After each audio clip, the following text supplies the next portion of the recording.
Hi hello welcome back to Saral kitchen. This is Hema. இந்த வீடியோவில் நம்ம சூப்பரான ஒரு பீச் ஸ்டைல் தவா, அதுவும் கடம்பா தவா ஃப்ரை பார்க்க போகிறோங்க. ரொம்ப டேஸ்டியாக இருக்கும். ஸோ அதுக்கு நான் ஒரு ஆஃப் கேஜ் கடம்பா எடுத்திருக்கிறேன். ஓகேங்களா, அதை நம்ம க்ளீன் பண்ணிடலாம் ஃபஸ்ட்டு. ஸோ எப்படி க்ளீன் பண்ணலான்னு பார்க்கலாம். ஸோ ஃபஸ்ட்டு கடம்பாவோட தலைப்பகுதியை தனியாக லைட்டாக ப்ரெஸ் பண்ணி ஊற்றிங்கன்னா வந்துடும். ஸோ வால் பகுதியில் ஸ்கின் இருக்கும், அது பார்த்திங்கன்னா ஜஸ்ட் அதையும் ஒரு ஒரு கட்டை விரல வச்சு ப்ரெஸ் பண்ணி இப்படி ரிமூவ் பண்ணிங்கன்னா வந்துடும். லைட் அப்படியே பொறுமையாக பீல் அவுட் பண்ணி நீங்கள் அதை ரிமூவ் பண்ணிட முடியும். ஓகேங்களா, இதுதான் ஃபர்ஸ்ட் ஸ்டெப்பு. ஸோ இந்த மாதிரி நீங்கள் எல்லாமே ரிமூவ் பண்ணி வச்சுக்கணும்.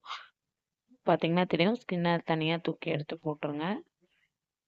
ஸோ இந்த தண்ணி உங்களுக்கு கருப்பாக தான் இருக்கும். நீங்கள் கடம்பாவோட கடம்பா கிட்டேருந்து நிறைய இந்த பிளாக் கலரில் ஒரு லிக்விட் ரிலீஸ் ஆகும். பார்த்தீங்கன்னா, அந்த வால்க்குள்ள ஒரு சின்ன கம்பி வெள்ளையா ஒரு நீட்டா கம்பி மாதிரி இருக்கு இல்லைங்களா? அதையும் இந்த குச்சியும் எடுத்து போட்டுருங்க. அதுக்கப்புறம் உள்ள பார்த்தீங்கன்னா, கொஞ்சம் லைட்டா அ அழுக்கு இருக்கும். அதையும் எடுத்துருங்க வெளிய. எடுத்துட்டீங்கன்னா, இப்போ வால் கிளீன் ஆயிடுச்சு. ஸோ இதே மாதிரி நம்ம மத்த கடம்பாவையும் கிளீன் பண்ணி எடுத்துக்கலாம். பார்த்தீங்கன்னா தெரியும், கடம்பா இப்போ நீட்டா கிளீன் ஆயிடுச்சு. இந்த தண்ணி கருப்பாகிறது பிரச்சனை இல்லைங்க. நீங்கள் ஒரு வாட்டி தண்ணி எடுத்துட்டிங்கன்னா அதுலேயே ஸ்கின் எல்லாமே ரிமூவ் பண்ணி முடிச்சுட்டு அதுக்கப்புறமா நீங்கள் அலசறதுக்கு செகண்ட் டைம் தண்ணி எடுத்துக்கலாம். ஸோ மறுபடியும் பாருங்கள், தலையை நான் பிச்சு எடுத்துடுறேன். வாழை ஃபுல்லாக தோல் எடுத்துடுறேன். ரொம்ப சிம்பிள் தான், பார்க்கும் போதே உங்களுக்கு தெரியும். அழகாக ரிமூவ் ஆகி வந்துடும். ஓகேங்களா, ஸோ இப்போ தலையை நான் அழகாக ப்ரெஸ் பண்ணி எடுக்கிறேன். தலையில் பார்த்தீங்கன்னா அந்த வால் பகுதியில் எல்லோ கலரில் ஒரு லிக்விட் இருக்குது பார்த்தீங்களா? அப்போ நீட்டாக இருக்க 2 வாலையும் கட் பண்ணிவிடுங்க. கட் பண்ணி எடுத்துட்டு அப்புறம் வால் பகுதியில் இந்த கம்பியை எடுத்துடுங்க. ப்ளஸ் உள்ளே இருக்க கொஞ்சம் அழுக்கையும் வெளியே எடுத்து போட்டுருங்க. ஓகே, தலைப்பகுதியில் கண் இருக்கும், அதை நசுக்கி விட்டுருங்க. தண்ணிக்குள்ளேயே கருப்பாக லிக்விட் வரும், அதோட அதை க்ளீன் பண்ணிடலாம். ஸோ 2-3 வாரம் நான் அலசிக்கிட்டேன். அதுக்கப்புறம் ஃபைனலாக தான் நான் என்ன பண்ணுறேன், கல்லுப்பும் மஞ்சத்தூளும் போட்டு நல்லா அலசிக்கிறேன். ஏன்னா அப்போ தான் அதில் இருக்க அந்த ஸ்மெல் நம்மளுக்கு அந்த நான்வெஜ் ஸ்மெல் வராது. ஓகேங்களா, ஸோ அதுக்கப்புறம் நான் நல்லா அலசி எனக்கு சாட்டிஸ்ஃபைட் ஆகிற வரைக்கும் நான் க்ளீன் பண்ணி எடுத்துக்கிறேன். இப்போ நான் வால் பகுதி தனியாக, தலைப்பகுதி தனியாக எடுத்து வச்சுக்கிறேன். ஸோ இந்த ரெசிபி ரொம்ப சிம்பிளுங்க, ரொம்ப டேஸ்ட்டாக இருக்கும். நீங்கள் பெசநகர் பீச், மெரினா பீச்லாம் போனீங்கன்னா கண்டிப்பாக இந்த ஃப்ரை பார்த்துருப்பீங்க, சாப்பிட்ருப்பீங்க. அது இப்போ நம்ம ஈஸியாக வீட்டிலேயே எப்படி பண்ணலான்னு பார்க்க போகிறோம். ஸோ இப்போ நான் தலை தனியாக வால் தனியாக எடுத்து வச்சிட்டேன் இல்லைங்களா? இப்போ வால் பகுதி இந்த மாதிரி நான் கட் பண்ணிக்கணும். சரிங்களா, எல்லா வால் பகுதியும் இந்த மாதிரி நீங்கள் பீசஸாக கட் பண்ணிக்கோங்க.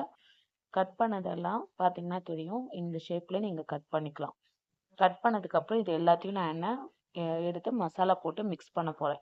ஸோ 1 டீஸ்பூன் இஞ்சி பூண்டு பேஸ்ட்டு, 1 டீஸ்பூன் தனி மிளகாத்தூள், 1 டீஸ்பூன் காஷ்மீர் மிளகாத்தூள், அதுக்கப்புறம் பார்த்தீங்கன்னா கரம் மசாலா 1/2 டீஸ்பூன், உப்பு. ஓகேங்களா, இவ்வளோதாங்க. இதை போட்டு ஈஸியாக நீங்கள் அதை மிக்ஸ் பண்ணிவிட்டு 20 மினிட்ஸ்க்கு நீங்கள் லெமன் 1 டீஸ்பூன் போட்டு ஊற வச்சுக்கோங்க. 20 மினிட்ஸ்க்கு நீங்கள் ஊற போட்டுக்கோங்க. ஓகேங்களா, சால்ட்டு சேர்த்து. ஸோ அதுக்கப்புறம் நீங்கள் அதை ஒரு பாத்திரத்தில் அடுப்பு ஏற்றி அதை வேக வச்சு எடுத்துக்கணும். ஸோ அதுக்கு நீங்கள் தண்ணி ஊற்றக்கூடாது. கடம்பாலேருந்தே நம்மளுக்கு தண்ணி வரும், அந்த தண்ணியிலே அது வேகணும். வெந்ததுக்கப்புறம் நீங்கள் இன்னொரு சைடு தவா எடுத்து வச்சு ஸ்டவ் ஆன் பண்ணிவிட்டு தவாவில் ஒரு வெங்காயம், பொடியாக நறுக்கின வெங்காயம், கருவேப்பிலை, பூண்டு, சோம்பு, எண்ணெய் கொஞ்சம் விட்டு அதில் சாட்டே பண்ணிவிட்டு வதக்கிட்டு அதில் நீங்கள் வேக வச்ச கடம்பாவை போட்டு நல்லா பரட்டி விடுங்க. ஓகேங்களா, நல்லா கலர் மாறி கடம்பா நல்லா சுருண்டு வரும், நல்லா கொஞ்சம் மொறு மொறுன்னு வரும். அந்த ஸ்டேஜுக்கு வரைக்கும் நீங்கள் நல்லா வறுக்கணும். அவ்வளோதாங்க, ஜஸ்ட் ஒரு 5 மினிட்ஸில் ரெடி ஆகிடும். தென் இதுதான் அவுட்புட். ரொம்ப டேஸ்டியான ஈஸியான கடம்பா தவா ஃப்ரை. பிடிச்சிருந்தா லைக் பண்ணுங்கள், ஷேர் பண்ணுங்கள், கமெண்ட் பண்ணுங்கள். தேங்க்யூ.